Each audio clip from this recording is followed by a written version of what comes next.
आज मैं आपसे एक ऐसे उपनिषद के बारे में बात करने जा रहा हूँ जिसे संसार का सबसे शक्तिशाली उपनिषद माना जाता है।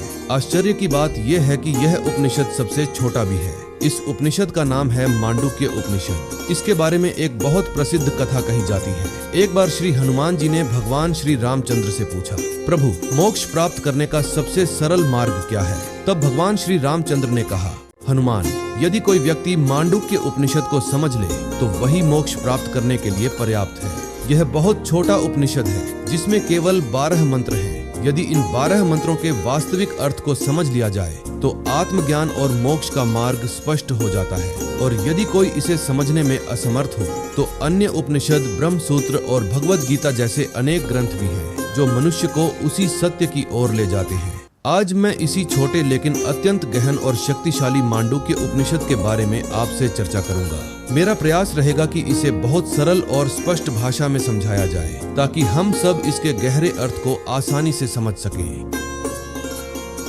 चलिए इसको थोड़ा विस्तार से समझते हैं। आज के इस गहरे विश्लेषण में हम एक ऐसे स्रोत पर चर्चा करने वाले हैं जो सीधे तौर पर हमारे अस्तित्व, हमारे होने के मतलब से जुड़ा है। इससे एक बहुत महत्वपूर्ण सवाल उठता है कि आखिर हम खुद को कितना जानते हैं। सही बात है। आज हमारे पास जो स्रोत है वो स्वामी सर्वप्रियानंदा द्वारा दिया गया एक बेहद प्रभावशाली YouTube लेक्चर है। इसमें उन्होंने वेदांत का सार और प्राचीन मांडुक्य उपनिषद को बहुत ही आधुनिक ढंग से समझाया है। और इस चर्चा का उद्देश्य बहुत साफ है।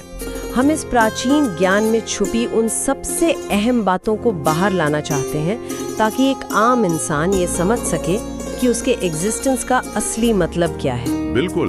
और सबसे बड़ा मुद्दा ये है कि हजारों साल पुराना ये ज्ञान आज की इस भागदौड़ भरी, तनाव से भरी जिंदगी में शांति कैसे दे सकता है। लेकिन देखिए, इस विश्लेषण में आगे बढ़ने से पहले ना स्रोत में एक बहुत ही जरूरी चेतावनी दी गई है। एक ऐसी चेतावनी जिसे सुने बिना इस दर्शन को समझना थोड़ा खतरनाक हो सकता है। हाँ, वो मैच्योर और इमैच्योर समझ वाली बात है ना। एकदम सही। इस ज्ञान को ग्रहण करने का एक अपरिपक्व यानी इमैच्योर तरीका होता है। अक्सर क्या होता है कि जब लोग पहली बार इस वैदांतिक ज्ञान को सुनते हैं कि सब कुछ एक ही सत्य है तो उनके अंदर एक अहंकार आ जाता है। उन्हें लगता है कि अरे अब तो मुझे अल्टीमेट ट्रूथ पता चल गया है, अब मुझे किसी मेडिटेशन या आध्यात्मिक अभ्यास की क्या जरूरत है। हाँ, और उन्हें लगने लगता है कि बाकी सारे धार्मिक विश्वास या रिचुअल्स सिर्फ अंधविश्वास हैं। ये एक बेहद खतरनाक रवैया है। यही वो ईगो ट्रैप है जिसके खिलाफ स्रोत में चेतावनी दी गई है। तो इसका परिपक्व या मैच्योर तरीका क्या है? इंसान इस ज्ञान को अप्लाई कैसे करे? एक मैच्योर इंसान जब इस ज्ञान की गहराई को सच में समझता है तो उसके अंदर अहंकार नहीं आता, बल्कि एक बेहद गहरी विनम्रता आती है।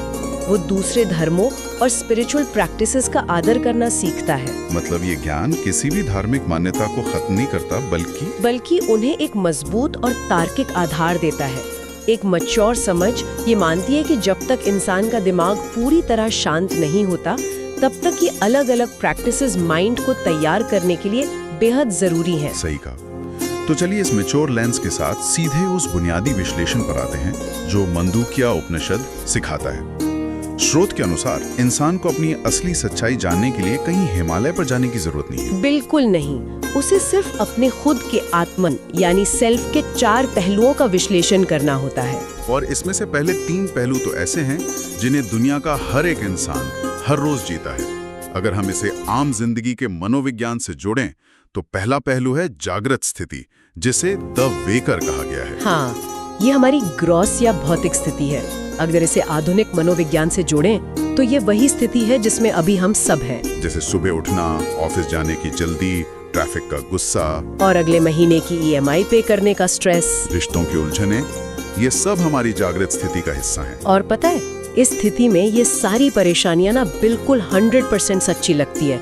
इंसान पूरी तरह से इस दुनिया को ही एब्सोल्यूट ट्रूथ मान लेता है। लेकिन फिर दिन खत्म होता है और हम बिस्तर पर जाते हैं। जैसे ही नींद आती है, आत्मा का दूसरा पहलू सामने आता है, जिसे स्वप्न स्थिति या द ड्रीमर कहा गया है। ये एक सटल या सूक्ष्म स्थिति है, या आधुनिक मनोविज्ञान का नजरिया सच में हैरान कर देने वाला है। कमरे में अंधेरा है, आंखें बंद हैं, बाहर से कोई सेंसरी इनपुट नहीं आ रहा है, फिर भी हमारा दिमाग अकेले एक पूरी नई दुनिया बना लेता है। हाँ, वो खुद ही आसमान बनाता है, जमीन बनाता है और नए लोगों को पैदा करता है। और सबसे बड़ी बात, जब इंसान उस सपने के अंदर होता है ना, तो वो दुनिया उसे पूरी तरह साक्षात और सच्ची लगती है। एकदम असली। अगर किसी को कोई नाइटमेयर या बुरा सपना आता है तो उसकी बॉडी वैसे ही रिएक्ट करती है जैसे असली डर में करती है। हार्ट रेट बढ़ जाता है, पसीना आने लगता है। सही बात है। सपने के अंदर जो एंजाइटीज होती हैं वो बिल्कुल असली होती हैं। उस वक्त हम खुद को नहीं समझाते कि अरे ये तो सिर्फ सपना है। पूरा वजूद उस सपने के रियलिटी में सिमट जाता है। पर इसमें एक ट्विस्ट है। जैसे ही आँख खुलती है वो सारा का सारा डर 1 सेकंड में हवा हो जाता है। हम सांस लेते हैं और कहते हैं कि शुक्र है ये सिर्फ एक सपना था। और यहीं से हम आते हैं तीसरे पहलू पर, सुषुप्ति यानी डीप स्लीप। ये कॉजल या बीज स्थिति है, जिसके बारे में रोज सुबह उठकर हम मुस्कुराते हुए कहते हैं ना कि आज तो घोड़े बेचकर सोया, कुछ होश ही नहीं था। यहाँ कोई स्ट्रेस फील नहीं होता, बस एक पूर्ण शांति होती है। पर ध्यान दीजिए, यहाँ स्रोत इसे बीज स्थिति बताता है। इसको कॉजल इसलिए कहा जाता है क्योंकि भले ही गहरी नींद में तनाव महसूस नहीं होता, लेकिन परेशानियों और ख्वाहिशों के सारे बीज वहाँ डोर्मेंट फॉर्म में मौजूद होते हैं। एक मिनट, यहाँ थोड़ा सा लगता है कि अगर इंसान पूरी तरह शांत है तो वो शांति वाली स्थिति तनाव का बीज कैसे हो सकती है? ये बहुत ही बढ़िया पॉइंट आपने उठाया। देखिए, डीप स्लीप में शांति इसलिए नहीं मिलती क्योंकि प्रॉब्लम सच में सॉल्व हो गई हैं। शांति इसलिए मिलती है क्योंकि दिमाग थोड़ी देर के लिए शट डाउन हो गया है। अज्ञानता अभी भी वहाँ है। अच्छा, मतलब टेम्परेरी पॉज है। बिल्कुल। और इसका सबसे बड़ा प्रूफ ये है कि जैसे ही इंसान सुबह जागता है, अगले ही पल उसकी वो सारी EMI की टेंशन और ऑफिस की पॉलिटिक्स वापस वहीं से उगने लगती हैं। इसीलिए सुषुप्ति को उन सभी अनुभवों का कॉज या बीज कहा जाता है। समझ गया। तो यहाँ तक तो एक आम इंसान को अपने अनुभव से पता ही है कि वेकर, ड्रीमर और डीप स्लीपर होते हैं। लेकिन स्रोत में जो वेदांत की असली खोज बताई गई है वो इन तीनों को एक नए नजरिए से देखने पर मजबूर करती है। और इस नए नजरिए को समझने के लिए राजा जनका की कहानी से बेहतर कुछ नहीं है। हाँ, राजा जनका की कहानी मैं बताता हूँ। ये कहानी सच में पूरे फ्रेमवर्क को हिला देती है। तो एक रात महान सम्राट राजा जनका अपने आलीशान महल में सो रहे थे। अचानक उन्हें एक सपना आता है। एक भयंकर सपना। हाँ, सपने में वो देखते हैं कि दुश्मन राजा ने हमला कर दिया है।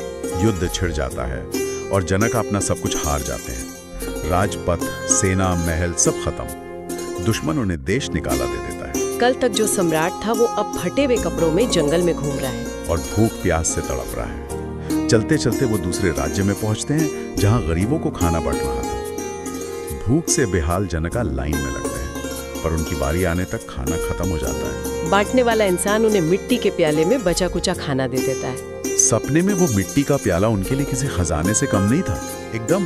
पर जैसे ही वो उस खाने को खाने लगते हैं, अचानक एक चील आसमान से झपटा मारती है और वो प्याला उनके हाथ से गिरकर मिट्टी में बिखर जाता है।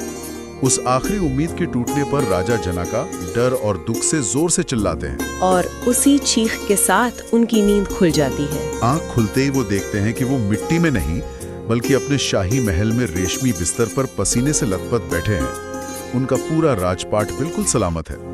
यहाँ आकर जनका को एक एग्जिस्टेंशियल क्राइसिस हो जाता है। वो तुरंत अपने गुरु अष्टवक्र को बुलाते हैं और पूछते हैं कि क्या वो सच था जो मैंने अभी देख रहा था, या ये सच है जो मैं अब देख रहा हूँ। यहाँ पर बात सच में बहुत दिलचस्प हो जाती है। गुरु अश्वक्रा उन्हें क्या जवाब देते हैं? अष्टावक्र सीधा जवाब देने के बजाय पूछते हैं कि जब तुम सपने में भूख से तड़प रहे थे, क्या वहाँ उस वक्त ये शाही महल और ये पहरेदार मौजूद थे? जनका कहते हैं नहीं।